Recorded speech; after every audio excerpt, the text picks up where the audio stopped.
আমি কিন্তু প্ৰথমতে শৈক্ষিক দিনপঞ্জীখন প্ৰথমতে দাহ কৰি ল'ম, তাৰ পিছতহে আমি শৈক্ষিক দিনপঞ্জী দাহ কৰিবলৈ সিদ্ধান্ত গ্ৰহণ কৰিছে আমাৰ অসম ৰাজ্যিক প্ৰাথমিক শিক্ষক সন্মিলনীৰ সম্পাদক মাননীয় ৰাতুল গোস্বামীদেৱে। কিন্তু কিয় এই শৈক্ষিক দিনপঞ্জী দাহ কৰিবলৈ সিদ্ধান্ত গ্ৰহণ কৰিছে আৰু কিহৰ কাৰণে এই সিদ্ধান্ত লৈছে আপোনালোকক তেওঁ কোৱা কথাখিনি আমি সম্পূৰ্ণ বিচাৰিছোঁ। আৰু আপোনালোকে যদি একমত হয় আপোনালোকে ভিডিঅ'টো আমাৰ যিমান পাৰে শ্বেয়াৰ কৰি দিব, যাতে আমাৰ প্ৰতিজন শিক্ষাগুৰুৱে কথাখিনি গম পায়।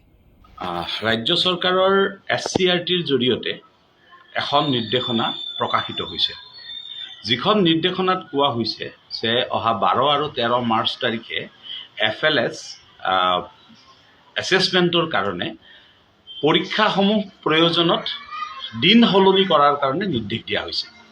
আমি অত্যন্ত আচৰিত হৈছোঁ যে যিখন শৈক্ষিক দিনপঞ্জী SCERTয়ে নিজে প্ৰস্তুত কৰিছে আৰু নিজে প্ৰস্তুত কৰা SCERTয়ে নিজে প্ৰস্তুত কৰা এই শৈক্ষিক দিনপঞ্জীখন নিজেই সলনি কৰাৰ বাবে এটা নিৰ্দেশনা প্ৰকাশ কৰিছে। ৰাজ্যৰ 458খন বিদ্যালয়ত হ'ব লগা FLSৰ এছেছমেণ্টৰ কাৰণে 34,000 বিদ্যালয়ৰ পৰীক্ষা বন্ধ কৰিবলগীয়া এটা পৰিৱেশ সৃষ্টি কৰাটো ৰাজ্যখনৰ শিক্ষা জগতখনৰ কাৰণে এটা দুখৰ খবৰ। আৰু আমি দেখি আহিছোঁ যে শৈক্ষিক দিনপঞ্জীখন নামত প্ৰতি বছৰে প্ৰকাশ কৰা হয় যদিও এই শৈক্ষিক দিনপঞ্জীখনৰ কোনো নিৰ্দেশনাই আচলতে বাস্তৱায়িত হ'বলৈ সুবিধা নোহোৱা হয়।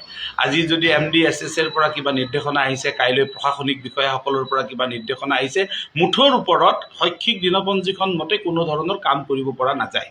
তেনেহ'লে শৈক্ষিক দিনপঞ্জীখনৰ প্ৰয়োজনীয়তা ক'ত? সেইবাবে আমি অসম ৰাজ্যিক প্ৰাথমিক শিক্ষক সন্মিলনীয়ে ইতিমধ্যে এটা সিদ্ধান্ত গ্ৰহণ কৰিছোঁ যে যদিহে পৰীক্ষা বাতিল কৰি আমি FLS কৰিব লাগে, তেনেহ'লে আমি যিহেতু নিৰ্দেশনা আমি নামানিলেও নহ'ব, গতিকে সেই নিৰ্দেশনা মানিবৰ কাৰণে আমি কিন্তু প্ৰথমতে শৈক্ষিক দিনপঞ্জীখন প্ৰথমতে দাহ কৰি ল'ম, তাৰ পিছতহে আমি এই ধৰণৰ কাৰ্যসূচী আমি ৰূপায়ণ কৰিম।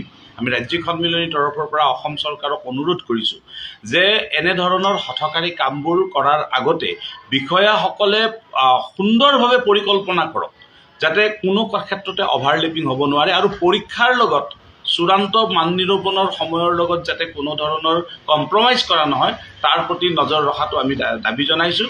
আৰু যদি নহয় তেনেহ'লে শৈক্ষিক দিনপঞ্জীখন প্ৰকাশৰ নামত খৰচ লাখ লাখ টকা ব্যয় কৰাৰ যিটো নীতি, সেইটো বন্ধ কৰাৰ কাৰণে আমি দাবী জনাইছোঁ।